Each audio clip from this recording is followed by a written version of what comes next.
Now we have the critique to the Deontology of Kant. We will look at the merits and some problems of Kant's categorical imperative according to different authors. The merit of Kant's theory resides in its due emphasis on the absolute and immutable nature of morality. In this way, Kant's theory helped to save morality from the destructiveness and insanity of moral relativity and skepticism. Kant provided a rational, philosophical basis for the dignity of man. Man, according to Kant, is the only creature who governs and directs himself and his actions, who sets up ends for himself and his purpose, and freely orders means for the attainment of his aims. Every person is thus an end in themselves, and should never be treated merely as means, as per the order of the Creator and the natural order of things. People propose, pursue, and promote different ends and the aims in the exercise of their free choice, and likewise provide different ways and means for the attainment of such ends, but in no way and by no means should a person be used or exploited against his will as means to further the selfish ends of any other person or groups of persons. So this is from Montemayor. From For Articulo and Florendo, Kant's ethics reminds us about the dangers of relying too much in our emotions when making moral judgments. It tells us to tame our passions through the proper training of reason.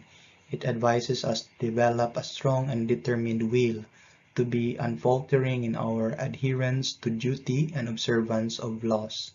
The categorical imperative flourishes us in the values that we need in the world. The world needs more people who are honest, who love their work, have a genuine dedication to serve others, are obedient to the laws, and always recognize and respect the dignity and rights of others, and place a higher order of importance in the welfare of others than on the acquisition of material gain. By trying to help man strip of his selfishness, his work or his profession becomes more meaningful and of real value to his society and to the entire humanity. Categorical imperative as a theory of life also has its own problems. So this is from Articulo and Florendo. A major criticism is that they unrealistically set a very high standards of conduct attainable only by angels and saints. It unfairly asks for moral perfection from an imperfect man. Its cold objectivity and especially its indifference to human emotion detach it from the everyday realities of human existence in the social world, so only attainable by the angels and saints. Another problem usually raised against it is the inability of the Kantian theory to address possible situations where moral duties come in conflict with each other. For instance, if we are to ask to tell the truth but in so doing will endanger the life of another, what should we treat as our moral duty, to tell the truth or to save life?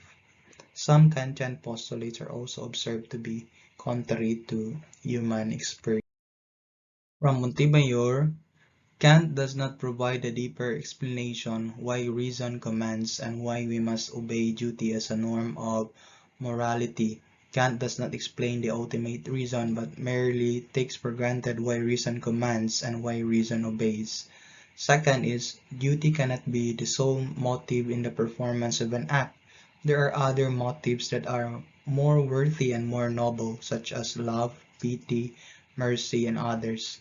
There are many actions which are not only good, but unquestionably of the highest category of love and patriotism, like for example Jose Rizal dying a hero's death, which was not motivated or inspired by duty, but by love.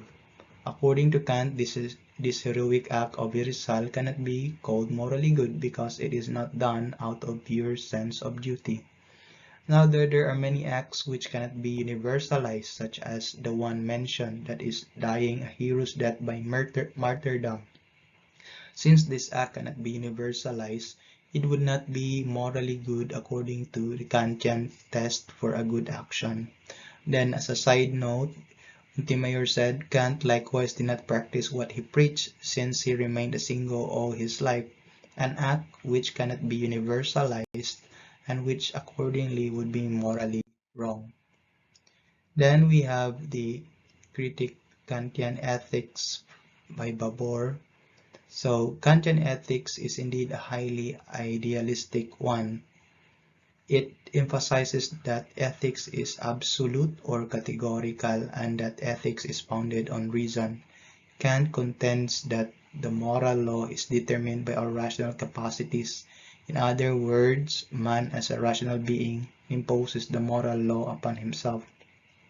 Kant also sounds quite polemic in saying that duty is the only motive in the performance of an act, that duty does not consider whether the agent is happy or pleased with his action or not. Worst of all, Kant posits his sordid contention that God has nothing to do with man's moral duty.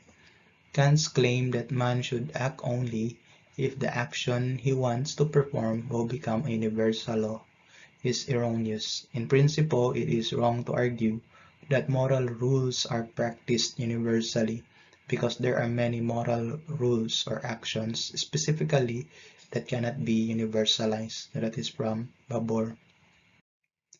So there are still many things to discuss and many things to clarify. Nevertheless, having learned the beauty and the downside of Kant's deontology, all the more we need to balance this moral theory with our keen practice of critical thinking.